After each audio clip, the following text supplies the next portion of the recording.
Amazon rain forest ప్రపంచంలోనే అతిపెద్ద ఉష్ణమండల అడవులు. దాని మనుగడలో కొంత భాగం అసంభవమైన మూలం సహారా ఎడారికి రుణపడి ఉంది.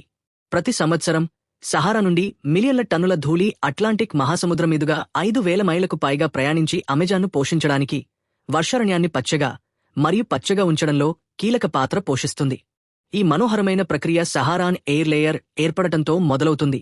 ఇది వేసవిలో సహారా మీదుగా అభివృద్ధి చెందుతున్న వేడి, పొడిగాలి ద్రవ్యరాశి, శక్తివంతమైన గాలులు ఎడారి నుండి వాతావరణంలోకి చక్కటి ధూళి కణాలను పైకి లేపుతాయి మరియు ఈ కణాలు ఈ గాలి పొరలో భాగమవుతాయి.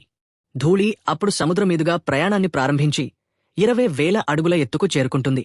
రోజులు, కొన్నిసార్లు వారాలు ప్రయాణించిన తరువాత దుమ్ము చివరకు దక్షిణ అమెరికాకు చేరుకుంటుంది. ఈ దుమ్ము చాలా ముఖ్యమైనది. ఇది సమృద్ధిగా ఉంటుంది మరియు అమెజాన్లో మొక్కల పెరుగుదలకు భాస్వరం ఒక ముఖ్యమైన పోషకం.